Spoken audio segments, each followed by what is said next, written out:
Water in California, it's as good as liquid gold. The current drought in the Golden State is like nothing we've seen this century. Is it here to stay?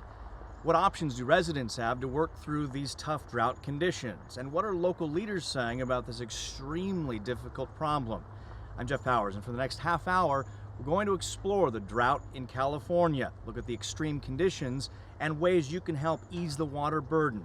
Water in San Diego. It's next on Cox San Diego Connection.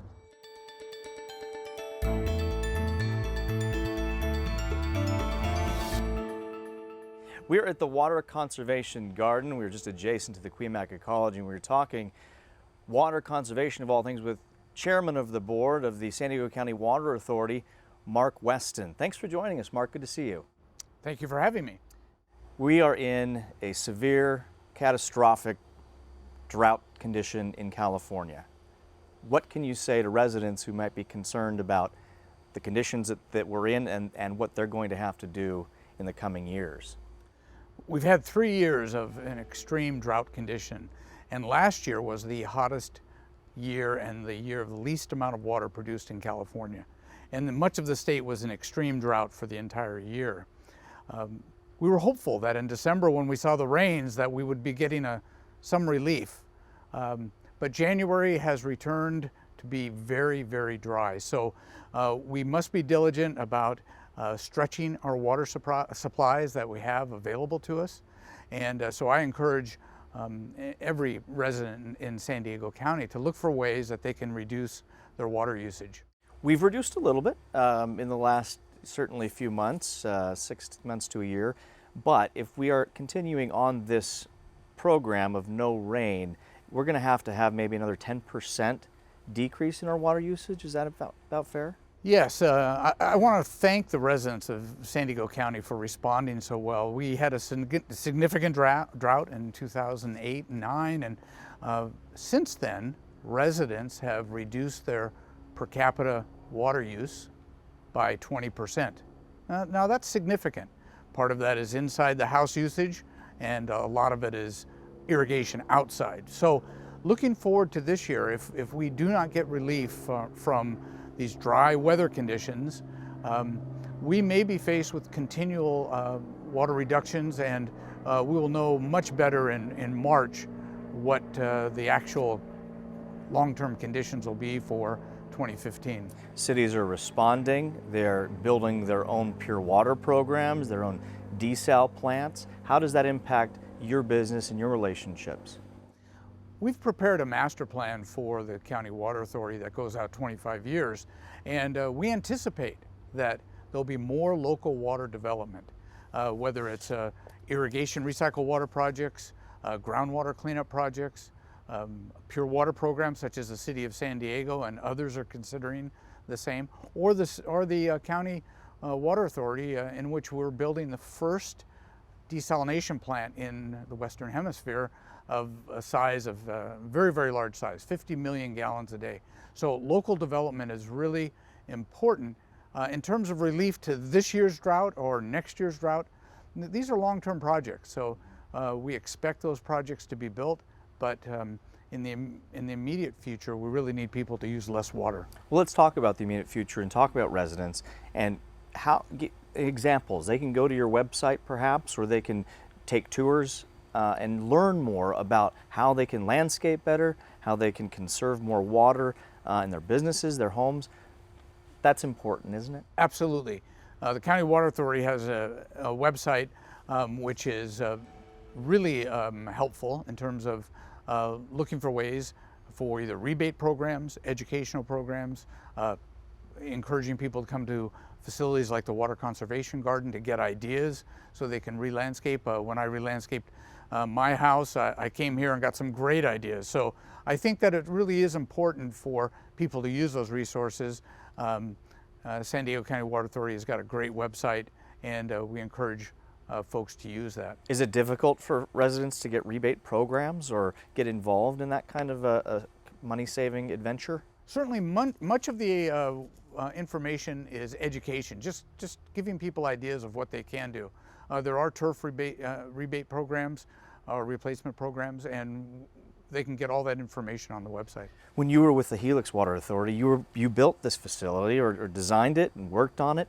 What did you learn when you got involved in water saving measures for building this and then applying it to residential and businesses? The drought in the early 90s Yeah. Was our wake-up call, similar to what's happening in Northern California this year.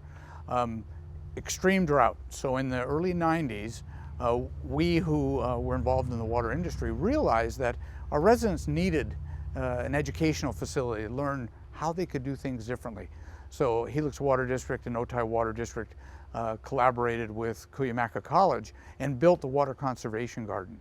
And the idea was that we need to show folks what low water using but beautiful landscaping looks like. So much of what you'll see here is Mediterranean style landscaping, not desert style, but more Mediterranean style. Built that in the 90s, and this is a great opportunity to come out and look for plant materials. What are like one or two things that residents can do? One being grass, because grass is the biggest absorber of water there is. What would Sure. something else, another tip that folks could do? The way we've approached it, inside the house, first use high efficiency toilets and washing machines and low flow shower heads. Outside the house, look for ways where you can re-landscape or even use less water.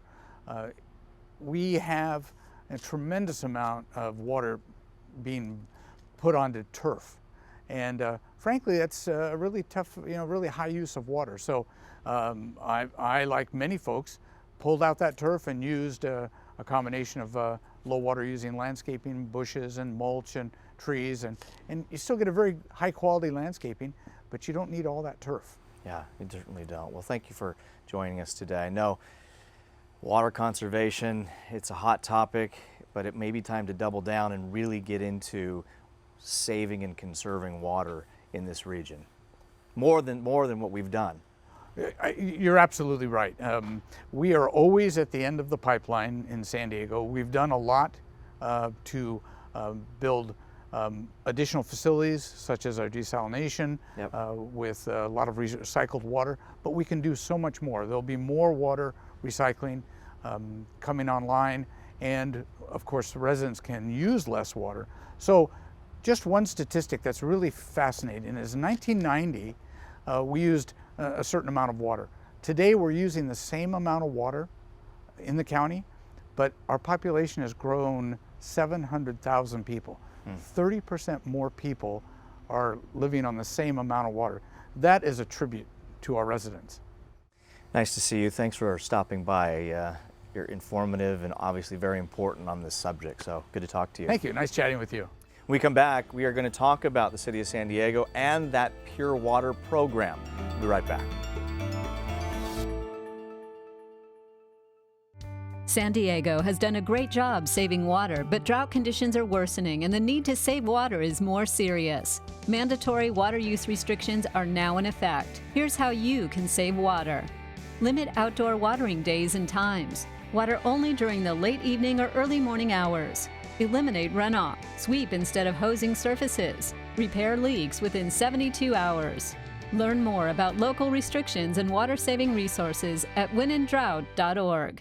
Congratulations to Mel Lyons, the 2014 Cox Conserves Hero. Mel cultivates educational opportunities around creating sustainable food communities in San Diego County. We're really just showing them fresh food has a whole different quality from the food that most people are eating. So we're offering that really inspires me, seeing that we can really make vital change in people. On behalf of Mel, Cox will donate $10,000 to the San Diego Roots Sustainable Food Project. Congratulations to Mel Lyons and all the Cox Conserves Heroes nominees and finalists. The San Diego River is considered the historic heart of our region and a wildlife area of global significance. Thousands of volunteers join with the San Diego River Park Foundation to plant trees and to remove trash from along the river. From Julian to Ocean Beach, this is an amazing place, and people are coming together to make it even better. But there's still so much more to do. Volunteer, advocate, or become a member. Join us today. In partnership with Cox Conserves Heroes. Welcome back. Last November, the San Diego City Council voted to pass what is now called the Pure Water program. It's for the city of San Diego, and it's going to begin in earnest in the next few years, but officials are already well underway. Hala Razak joining us she's the director of the Public Works Department for the city of San Diego. How are you? Very well, how are you? I'm good, thank you. Excellent. So educate us. The Pure Water program, it is a big deal, and it's going to impact a lot of residents in San Diego. Yes, it will actually impact all the residents in San Diego. Anyone who drinks water in the city of San Diego will be impacted by the program. It's a 20-year program. It will create a third of the water that we currently use in San Diego.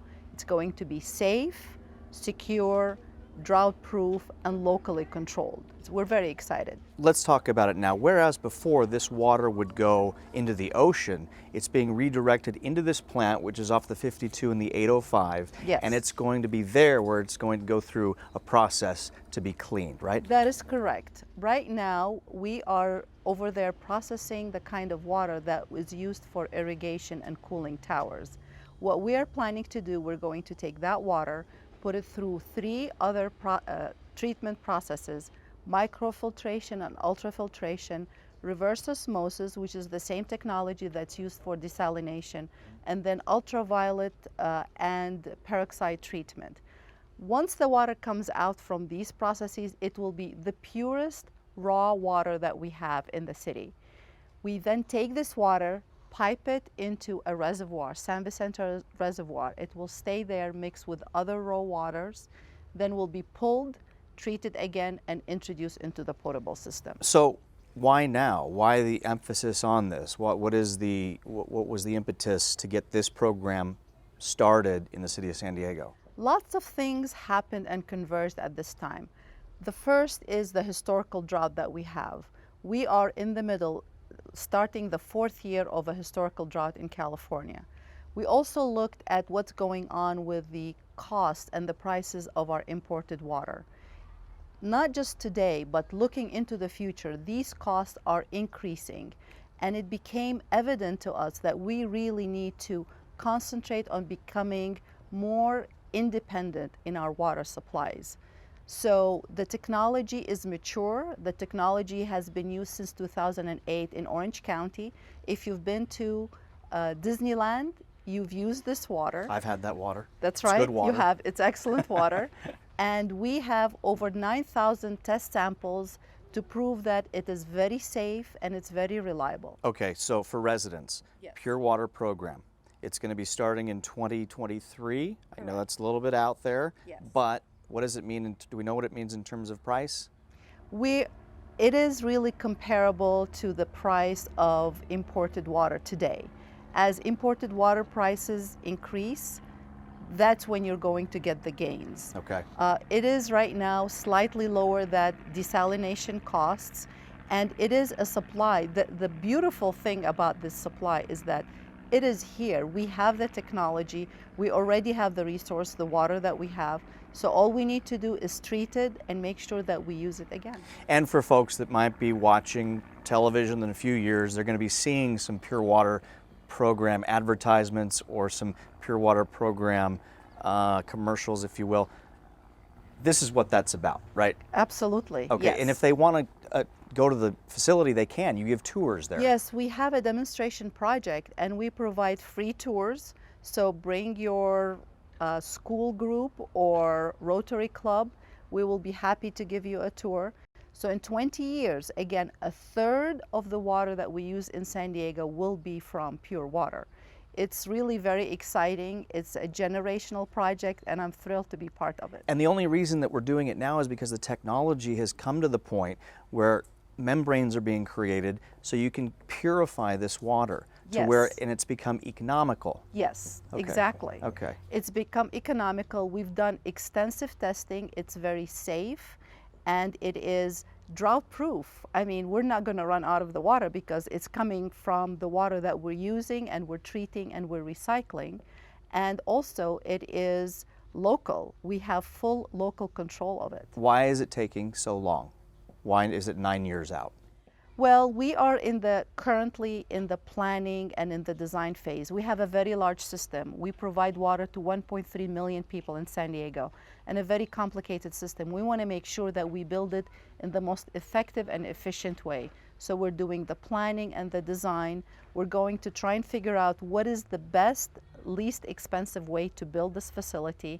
We will do plenty of testing, make sure that it is in the best quality, and then we'll introduce it to the system. So 2023 is a conservative estimate. I will definitely beat that, but that is the date that I have out there right now. And you'll be there when it opens, right? I hope so. Okay. Nice to see you. Thank you. Thanks for educating us on what is going to be a hugely important program. Very important. Thank you for having me. Okay, nice to see you. Coming up next, the drought extends, as you well know, to farmers. We'll look at their challenges coming up.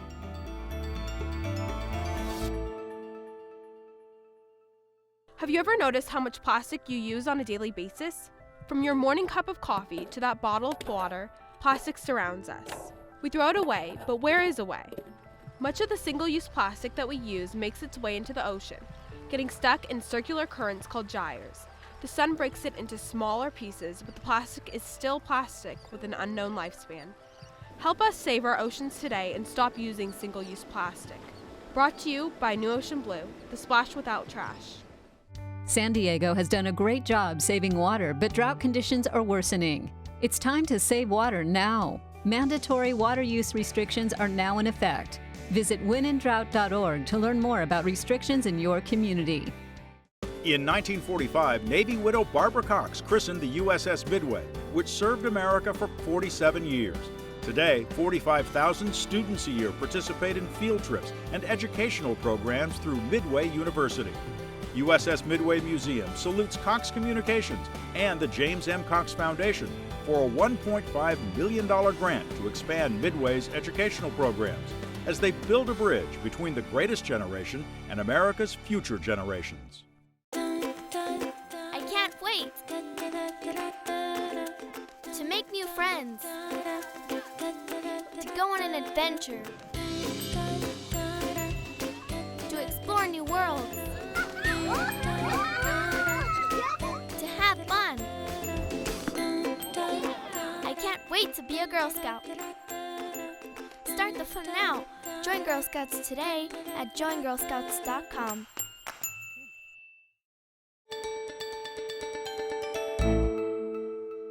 Perhaps there's been no segment hit harder in our community than farmers with our severe drought conditions. And joining us is the Executive Director of the Farm Bureau, Eric Larson. How are you, Eric? Very good, Jeff. Thanks for the invitation to be here. Thanks for joining us. So it has been a very difficult time for farmers in Southern California, has it not? It's actually been a terrible time. The first people to really suffer were our cattle ranchers in the backcountry who rely on grass from the rain. No grass the last couple of years. They've had to sell their cattle off much earlier and reduce the size of their herds. The other folks who've really suffered are the rest of the farmers who grow fruits and vegetables. Because of the drought, the water agencies have had to look for other sources of water that are very, very expensive. In many cases, it's priced our farmers out of business. And whereas farmers had a discount prior to some legislation that had passed, now everybody pays the same, which makes it even more difficult. It is really hard. We used to have a substantial discount for farmers. Folks thought it made sense that our food and producers, our farmers, pay a little bit less than residential users do, but over time that has changed. And so we had a really big discount, nice discount with the Metropolitan Water District that went away several years ago. Our farmers still have a nice discount, a differential price from the San Diego County Water Authority, but we don't know how much longer that's going to last. If we lose that, the farmers will see a real big bump in their price. What advice would you give the avocado growers, the cattle ranchers, these people that are trying to make ends meet with these crops and cattle? Yeah, it's really difficult if you're a cattle rancher because all you can do is supplement the feed. There's nothing you can do to make the grass grow. So if there's not enough, you have to go out and buy hay, buy expensive grain to keep your cattle alive. So that's a tough situation. However, the other farmers, the avocado growers, the folks who irrigate, they only have one thing to do. They have to increase the amount of production per acre. And that requires a lot of investment in their crop, maybe pulling out all the trees they have and replanting the trees closer together or new varieties. And for some folks who've been in the business for a long time, it's just not worth the investment or they don't think they'll actually live long enough to enjoy, sorry to say it this way, the fruits of their labor. Where are we heading? What does the next 5 to 10 years look like for farming in Southern California, particularly San Diego County? Well, what I think we'll have is the footprint of farming may continue to shrink as some farmers exit the business. But those who are staying behind are making the investment, increasing production per acre so they get more tonnage per gallon of water invested. And so I think we'll end up with production the same, even though we may be on a smaller footprint. There are tours for folks that may want to look at farming or tour some farms around the county. Tell me about those tours and how people can get involved if they're interested. Yeah, at the Farm Bureau we conduct annually a thing called the Farm Tour Day. And it's a day when 14, 15 farms are just open and folks can go out there and tour those farms and really see how farmers live and how farmers raise their crops. If folks did that, would there be an education in terms of how they can perhaps cultivate something on their property or water savings? Absolutely. One of the things we do that's important about that tour is the farmers are giving the tour. They meet with the folks who are there touring around. And we always include a vegetable farm and a fruit farm where people can learn how to do those things at home. And the farmers give really good tips. Well, they would know better than anyone probably. Absolutely. I mean, folks can grow things at home, but if you talk to a farmer, you're going to get the real information. Well, thank you for joining us. It's really good to see you. Appreciate you taking some time out to explain some of what the future looks like for farming in Southern California. My pleasure. Thanks again for the invitation. When we come back, we are talking with the executive director of this facility. We're going to tour it and give you some tips on just how to irrigate and make that grass grow a little bit better. We'll be right back.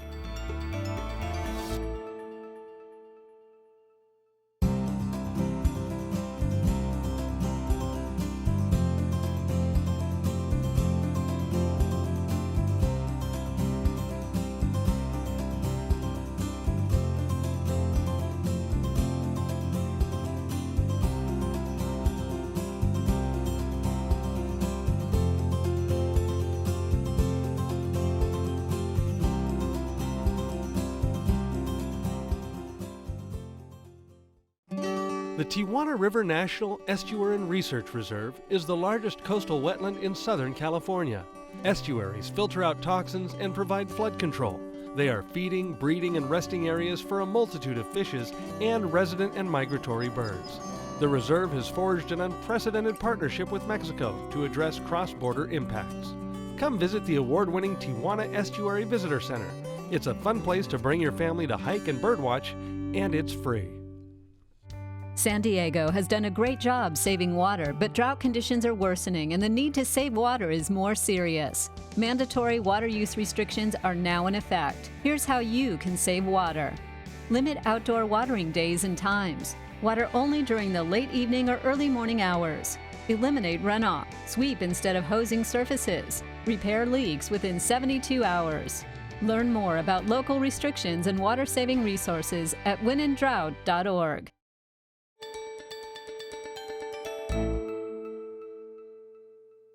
Welcome back. We're here at the Cactus and Succulent Garden, and we are being joined by John Bolthouse. He is the executive director here at the garden. Nice to see you. Good morning, Jeff. Tell us about this area and why it's important for residents. Well, what we convey in this demonstration garden here is that if you're going to do drought-tolerant plants, they don't always have to be rocks and cactus and succulent. Actually, this is only about 5% of our entire garden, our entire 6 acres of the water conservation garden. But if you're going to do it, you can see you can really do a great job using the color, the architecture, the planting in the topography of your yard. And you can actually also mix it with more than just cactus and succulent. You can throw some other types of plants in there as well. It gives residents a lot of options, this kind of build, doesn't it? It really does. As you can see, you can have fun with topography. Plants are, have an architecture of themselves and different colors, different textures, and you can even do some whimsical things like with the mosaics to kind of reflect that southwestern look. Alrighty, let's head on to the next exhibit. Let's go. Well, this is really about backyard makeovers and the incredible difference residents can make in terms of the gallons of water they use when they're watering grass versus succulents. Absolutely. Yeah, Jeff, I mean, what we do here, this is really our iconic exhibit, demonstration garden here at the Water Conservation Garden. It tells you in no uncertain terms, demonstrating how much water a big patch of grass requires. 28,000 gallons of water. 28,000 gallons of water just for a typical backyard. Just for a typical backyard Yep. per year.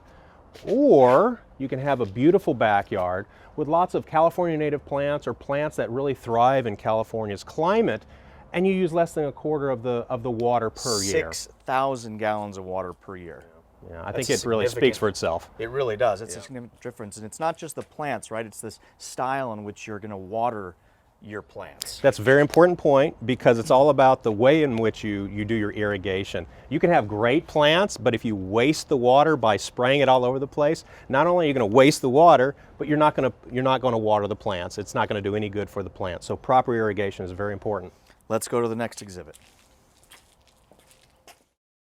So this is called the sensory garden, and for a lot of folks that have gardens in Southern California, touching and smelling a big part of the experience, right? Absolutely. I think what this demonstration garden here conveys is the joy of gardening, particularly in Southern California. Sage, rosemary, you got mint, you got a chocolate flower here. I never knew there was such a thing. Yeah, it's a neat little flower. Kind of looks like a little daisy, and when you pick it off, when it blooms in the springtime, it smells like cocoa or chocolate. Can you eat it? We do not recommend that. Okay. This is a bit popular spot though for this space, isn't it? It really is, amongst our patrons in general, but particularly amongst our patrons who are visually impaired. The opportunity to smell and feel these plants, and then take these home and try to recreate this demonstration garden at their home. Yeah, there's a reason why this is so popular. Absolutely. All right, let's check the next spot. Putting food on the table. It's a reason why a lot of folks garden in Southern California. Here we are at the kitchen garden, John. Lots of different options. You bet. From fruits, veggies, we've got lemon trees, pomegranates. What's really popular right now are tomatoes here in Southern California. We think drought tolerant, we think cactus, we think rocks, we think kind of a barren landscape, but it doesn't have to be that way, John. We can do really any kind of gardening and be drought tolerant, right? Absolutely, Jeff. Well, like here in our formal garden, this is a great demonstration of how drought-tolerant, water-wise plants can be manicured into a formal, very classy look. As you can see, we've got the box hedges here. We have the manicured trees here, and we got the statuary that really conveys kind of the old European world look to a formal garden. And you can really save a lot of water by using formal landscaping, drought-tolerant plants. Absolutely, but the key again is also the proper irrigation. The proper irrigation is very, very important. We have come to the turf exhibit, and when you're talking about water usage, there is no more plant that uses more water in Southern California than grass. And we have 3 examples here, John, of just what we're talking about. A lot of folks have this blue rye mix, and that, as you can see, 4,390 gallons of water per year. Yes, I think it's pretty self-explanatory. If you want to save water, remove your grass. Look how much you use, how much water you use per year. And by the way, you also have to keep up with all the weeds. That is true. Now, if you want to go strictly turf, artificial grass, obviously you're not using much water per year, but it is artificial. Yes, 0 is 0, and that's great. You're not using water, and it is green, and it's green throughout the year. But also keep in mind that it really reflects heat pretty well, so it can get hot in your front yard. So another option, instead of 4,390 gallons of water, is this option, which is just under 2,000, which is a nice kind of middle ground, right? Exactly. This is buffalo grass, and if you're going to have grass for your pets, for your children, if you have to have grass, this is okay. You can use a little bit of this. Don't use too much of it, though. It's buffalo grass. Buffalo grass, okay. Yeah. Well, John, thank you so much for the tour on this facility. Tell folks if they want to come out, how much does it cost, when is it open, and who's responsible for keeping it open? Well, we are free to the public, and we are open 7 days a week, 9 a.m. to 4 p.m. Who's responsible for keeping it open? We have a staff of 9, but more importantly, we have a volunteer corps of nearly 100 community volunteers, 60 of whom spend their time just working in the garden here. For those at home watching, can they access a website? Do you have a website if they want to? We sure do, Okay. www.thegarden.org. Okay, great. Thank you so much. Thank you, Jeff. Thanks for Enjoyed coming. it, John. Speaking of websites, if you want more information on this program, just go to 4sd.com. That's it for now. I'm Jeff Powers for Cox San Diego Connection. We'll see you next time.